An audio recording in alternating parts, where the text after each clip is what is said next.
Welcome to the POMcast with Steve Willis, your independent, unbiased, and unbought source for Ole Miss athletics. Good morning, good morning, good morning. 11/11/2020, Wednesday morning. Ole Miss versus South Carolina on SEC Network at 6:30 on Saturday. Tom Hart, Jordan Rogers, and Cole Kublik on the call. The weather looks like it could get turned pretty chilly Saturday night, so be prepared for that. It looks like the temperature is going to be around 42 degrees for a low, but what it will be at game time will probably drop from the low 60s, so it'll probably be in the 50s during most of the game, so be prepared for that. There is a chance of rain. The humidity is bucking up, so keep that in mind as well. But otherwise, it looks like a nice night for football on the SEC Network. And I am Steve Willis, and thank you for joining us for this edition of POMcast on the Positively Ole Miss Network. Now, of course, if you want to follow us, you can on Twitter at @TheStephenWillis or at Old Positively. You can follow us or like us on Facebook at facebook.com/POMcast or join our Facebook group at Positively Ole Miss. Subscribe to our YouTube channel, Positively Ole Miss. Hit the bell for notifications, as that will benefit you in the future when we start streaming video. And of course, you can follow us on Twitch at Positively Ole Miss, all one word. Now, if audio is more your thing, you can catch us on Apple Podcasts, Google Podcasts, Spotify, SoundCloud, Stitcher, TuneIn Radio, iHeartRadio, and Pandora. That's the major outlets you can catch us on. You can catch us on some of the lower podcatchers as well. So again, I am Stephen Willis. Thanks for joining us for this really catastrophic episode of POMcast. Around the SEC is coming up tomorrow. We're going to talk about all the cancellations that are happening in conference and what that exactly means. But it looks like another COVID episode is on the agenda when it comes to around the SEC. And that's fine. Right now, 3 games in the SEC have been postponed. That is Alabama and LSU. LSU has the problem there. Texas A&M and Tennessee. Texas A&M has the problem there. And Mississippi State and Auburn, and both schools are going through some things currently. So those are the 3 postponements of the 7 games this weekend. That leaves 4. That's a normal bye week. Missouri is going through some things right now, but are currently able to play. So they're probably going to push through. We have to wait for the test. I think today is the next round of testing. So the Missouri game could fall by the wayside. Other than that is Ole Miss and South Carolina. Vandy and Kentucky. Vandy's already gone through some stuff. Half their team should be back from COVID and immune at this point.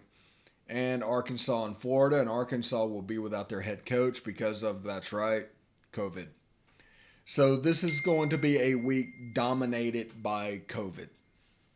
And what that means. CBS is not replacing the LSU-Alabama game. I don't know what they'll air, but it will not be an SEC game.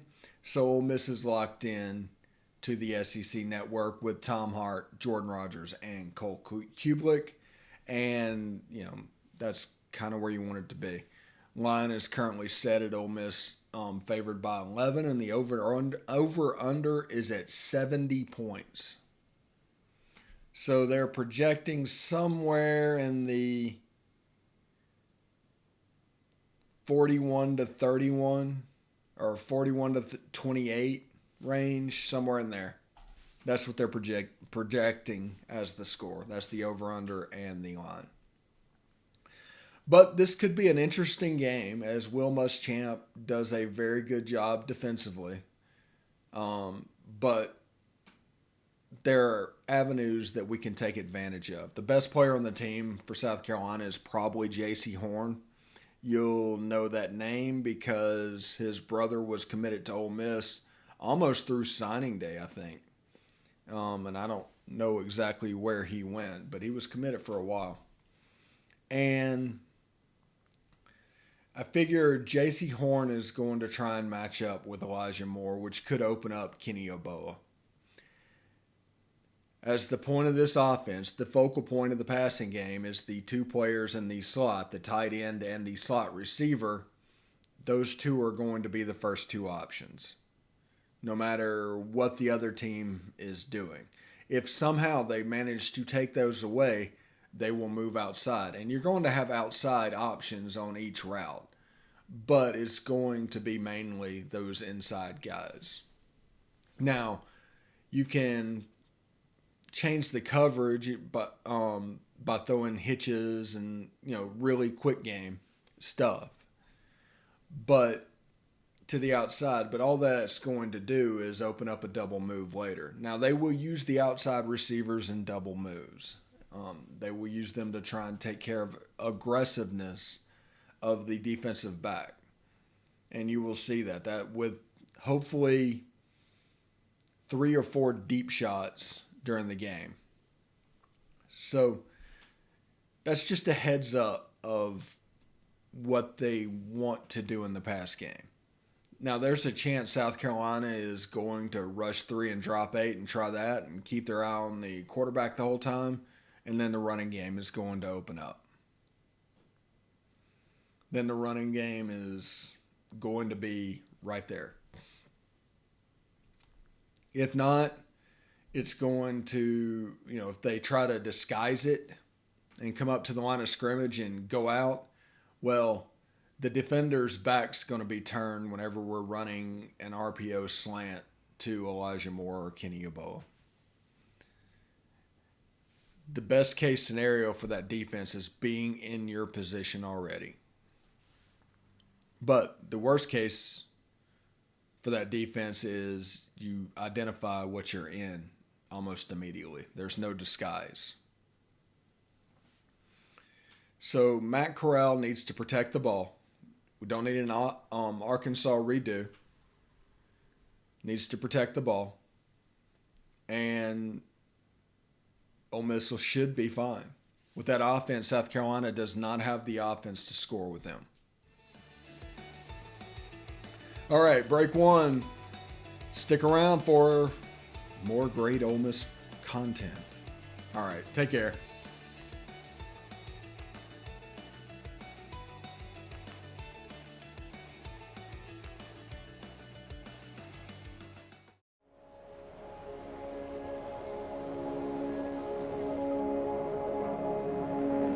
Only 10% of us get enough daily exercise.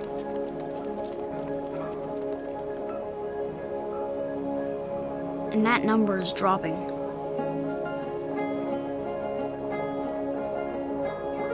Nearly 30% of us are overweight or obese.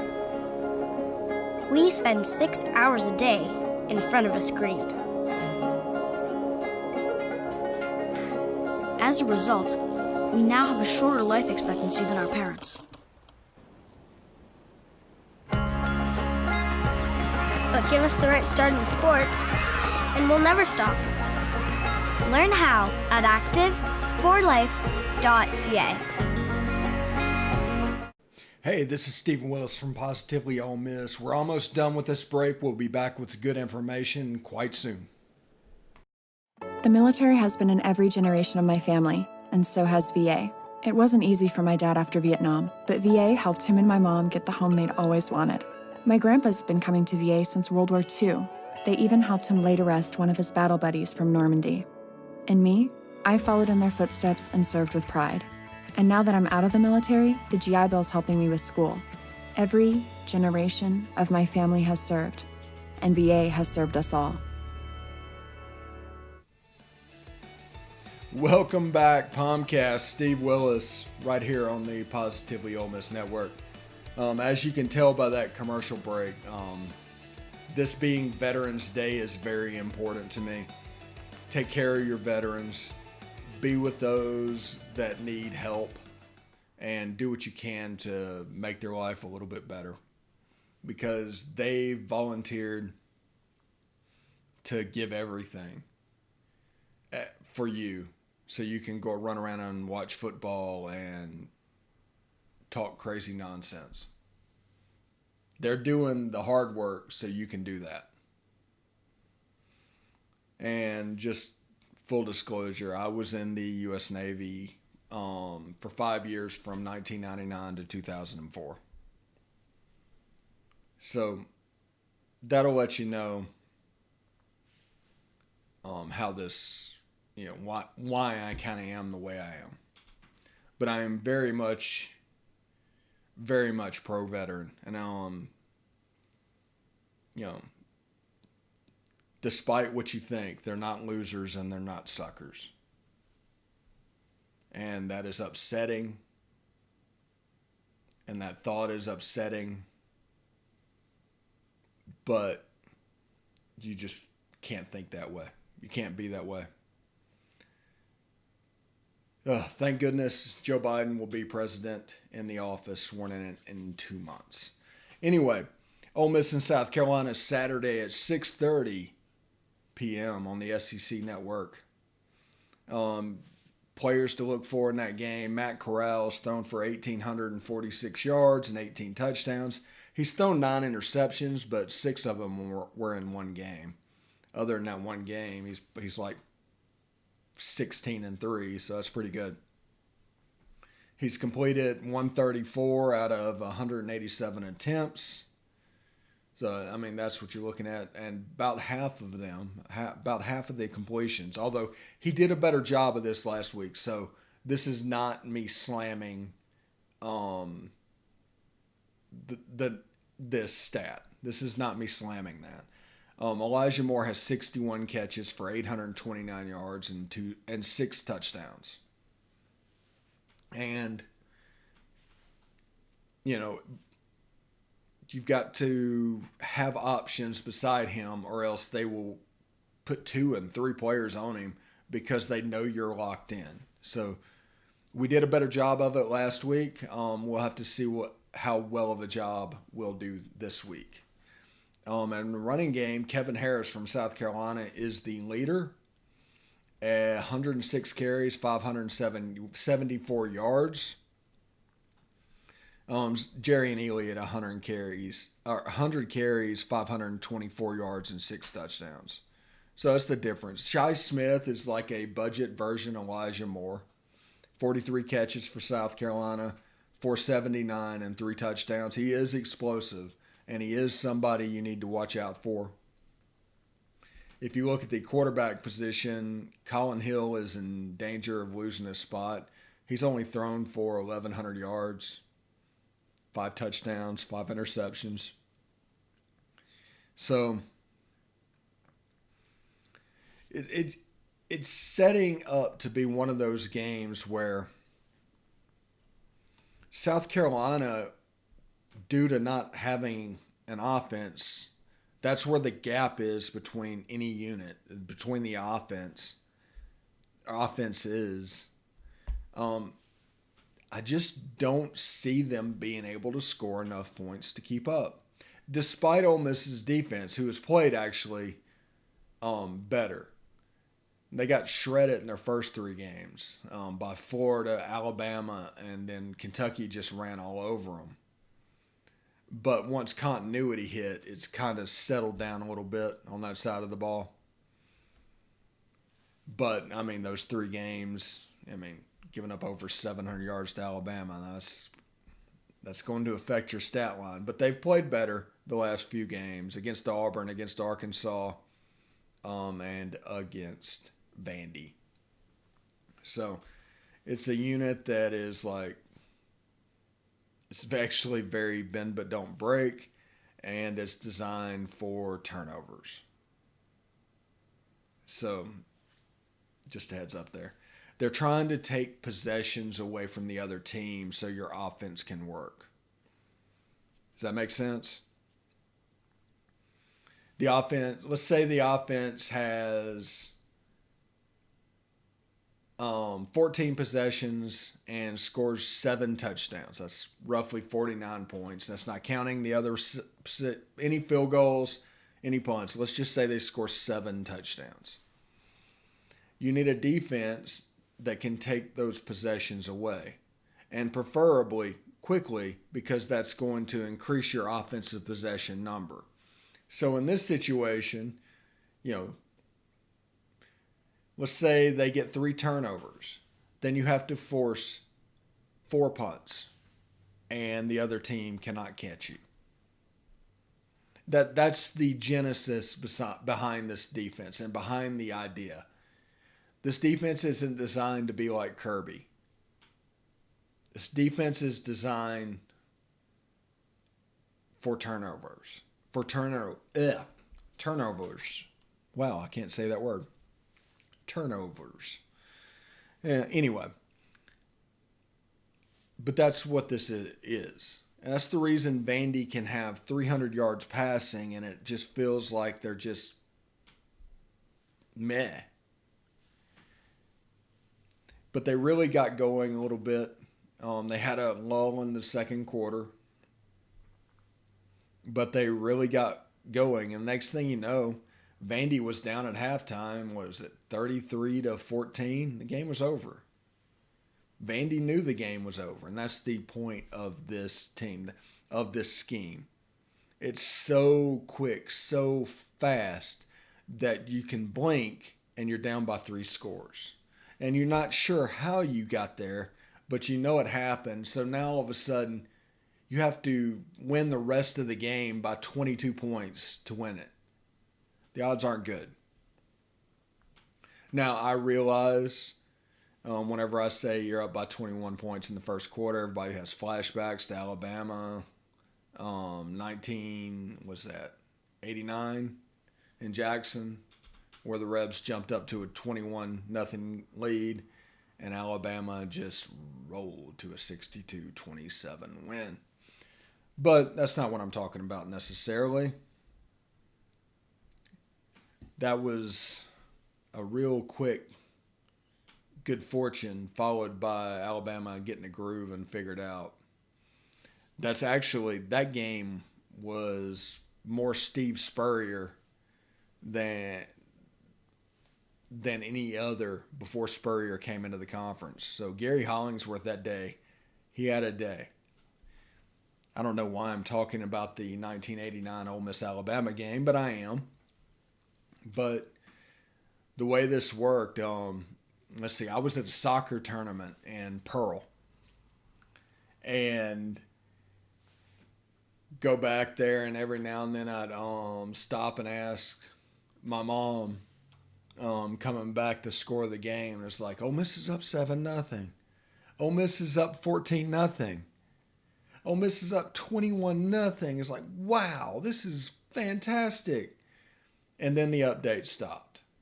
And then after the game, I found out that Ole Miss lost it pretty considerably. So that is the rare history moment of the day. So I hope you enjoyed that. But that's the point of this defense. It's designed to get turnovers so the offense can pounce. It's designed to steal possessions from the other team. It's not necessarily designed to be a boa constrictor unit like Georgia, to where they just press it down and there's not much you can do. Now, eventually it's going to turn into a little bit more like that because that's the way this defense is kind of built. But it isn't there yet. Whenever Tysheem Johnson gets on campus, next year with Otis Reese and Jacob Springer, there's so much more that you're going to be able to do defensively. You just have better players. A.J. Finley is kind of moving into that free safety position and doing a heck of a job. I think he has 2 interceptions and a fumble recovery this year. So, I mean, that's something to look forward to. Like I said, you can take Otis Reese and put him in that hybrid position of outside linebacker and defensive back, and he is athletic enough to do that job. Put Jacob Springer at strong safety. Hopefully Sam Williams comes back. He probably needs to after what happened in August. And then you have something you can build on. The linebackers are fine. You got some D linemen coming in. Hit the transfer market where you can. Especially if January leads to a one-time no responsibility transfer. I mean, that's the way to do. You got, everybody's talking about Eli Acker at right tackle is going to replace Royce Newman. So next year will be there for his year. I mean, he gets a playing redshirt year this year, essentially. Well, now we have to go out on the transfer market and find the next Kenny Yeboah, which I do not doubt this group when it comes to finding a tight end at all. But that's the formula. The defense is going to be much better next year, just by the addition of an all-conference player, a top 100 recruit, and a couple of 4-stars. Just period. Anyway, that segment's in the book. Stick around. POMcast, Stephen Willis.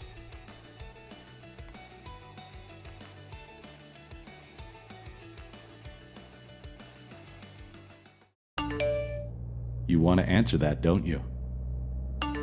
I bet it's just killing you seeing the soft glow just inches away. Someone wants to tell you something or ask you something. Oh, come on, answer it already! Just so we're clear, that wasn't my fault. Next time, ignore your inner voice. Don't text and drive. A message from Florida's trusted choice independent insurance agents. Hey, this is Stephen Willis. I just want you to stick around a little longer. We're going to get back to the podcast right after these messages. Tonight, nearly 40,000 veterans across the country are homeless. These men and women have pledged to serve our nation, and now we must serve them. Landlords across the country have helped make significant progress in reducing veteran homelessness by making housing available, but there is more that we can do to bring our veterans home. Visit www.va.gov/homeless to see how you can get involved. And if you are a veteran and you are experiencing homelessness, please call 877-4AID-VET. Thank you. Welcome back. Last segment of the day. Hope you are having a good one on this Veterans Day, November 11th, 2020. Hope you're having a great day. We're kind of spending a little bit of it. We don't have anything to talk about really except into South Carolina at the moment. So we are spending a little bit of time on the defense today and what they actually do. And it's, I hope it's been enlightening. It's not every day that we talk about the defense on this show, but there's a pathway to success. And next year, the defense could be quite good. Otis Reese is one of the best players on the team. Now, if you look back at June, let's just say June. You have Sam Williams, Tarikas Tisdale, and Otis Reese. That's three players at 3 levels that we thought we could count on. That's not including Jacob Springer or anything. But the NCAA doesn't make Otis Reese eligible. Sam Williams goes through his ordeal. There were many things that were piled up that affected the continuity back in August. Now, nothing to my knowledge happened with Tarikas Tisdale. I'm just pointing him out as a player like a sub 4'6" guy at each level, like a big time above average athlete at each level. I mean, that's what I'm saying.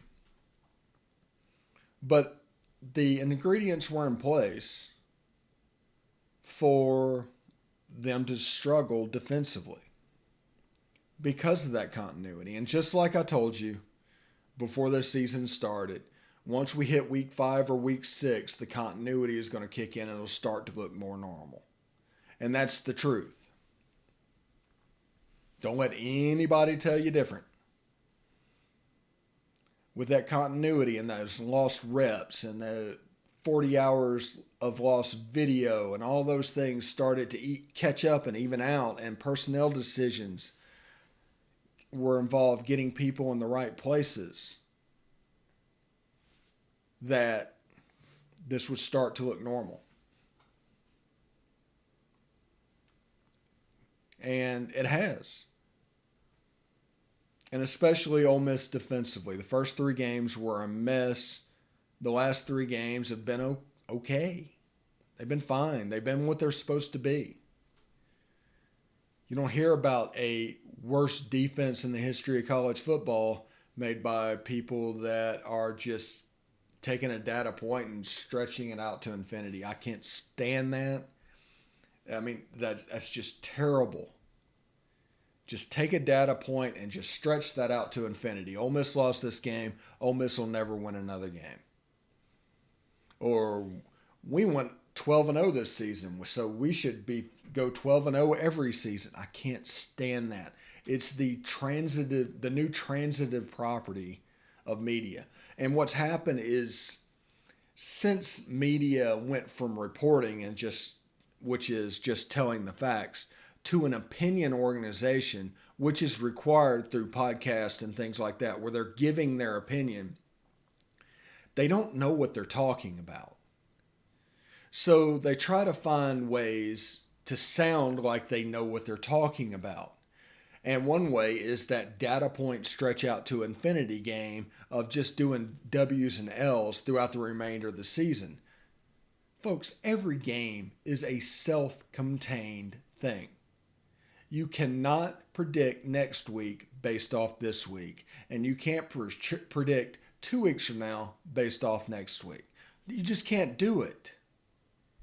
Now, we all do the W and L before the season because we're all excited and we're looking to fill time. But now that you actually have data points to pull from, you have to know what you're talking about, at least a little, to actually discuss what is going on with the program. Instead of just doing random W's and L's every week of the season based off of this week's results. I mean, if you go back, we lost to Florida. Okay, we're probably going to win some games. We lost to Kentucky, or we beat Kentucky. And this defense is pretty bad. To the point where after you lose to Arkansas, they're predicting 2 wins. It is ridiculous. It really is. These people spend so much time in a press box, you would think they would understand what is going on the field and what is going on in the program. That's their job. That's what they're supposed to do. But instead, the media just drops the ball. They don't care. They spent the last decade, bragging about not watching the game. I can do my job without seeing what's happening. Oh, great. Yeah. Now it's showing. In this COVID year that requires you to know what you're talking about, it's showing. It's showing that you don't know what you're talking about. It's showing that you're an imbecile.